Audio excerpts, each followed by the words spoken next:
Deftones have finished recording their 9th studio album a few months ago. The instrumentals were finished last summer, with vocals being completed shortly after. And the pictures of the process were being shared on the band's Instagram. The approach to recording of this album was different from their previous work. This time around, the band decided to take their time and intentionally stretched the writing process, which spanned for a couple of years, with about a year-long break that the band agreed upon. Deftones have been getting together in their rehearsal spaces in Hollywood and Sacramento to write the material. It's been a cool process. We get together, we work for a couple of weeks, whether that's just making noise and coming up with ideas, and then everybody just goes home and comes back to work on them a little bit more.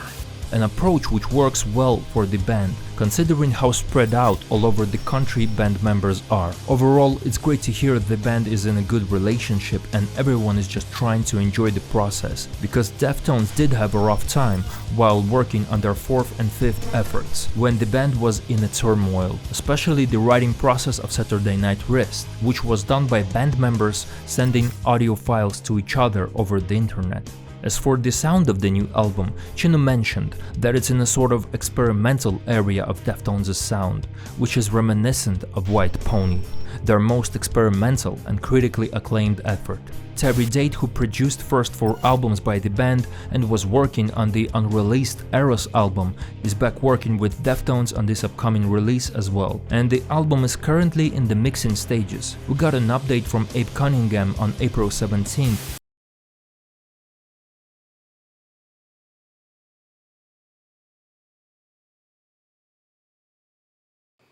New album? It's getting mixed right now. So we figured out how to do this. Normally we're there in the room together. It's best we can knock things out and get things done, you know. Terry's up in Woodinville, so Terry did our record. Terry Days back. So here we go. Terry's making the record. He made the record, and we're mixing it, which is a joyous process. Usually we're all there together, and like I said, we can knock it out together in the room and have a lot of fun. But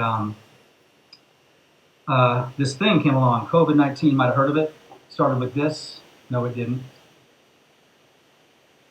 And so we've been mixing, but basically we found a way. So it's still being mixed. Terry is sending remote mixes. We're mixing remotely. He's in his crib on a nice Neve console, Neve desk. So that's what's up with the record, man. It's almost done. He's doing recalls now. And is it really possible for us to know if it's going to be much better than Gore or not?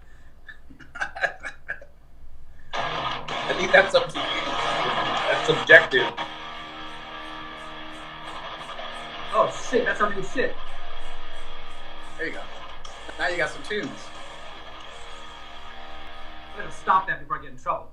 Now it's a happy hour. The exact release date was never announced, but it was promised to be released sometime in the second half of 2020. Now, with the coronavirus on the loose, I don't think anyone can really tell what's going to happen. I think everyone is just going day by day.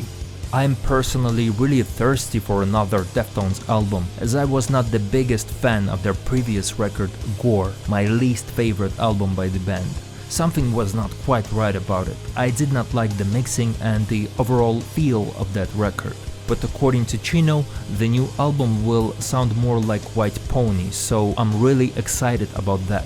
What is your most and least favorite Deftones album? And what do you expect from the upcoming release? Comment below. I personally hope it's going to be on the heavier side. Thank you for watching, please leave a like, subscribe, and don't forget to ring the bell if you are new here. This helps my channel quite a lot. Stay safe, and I will see you in my next video.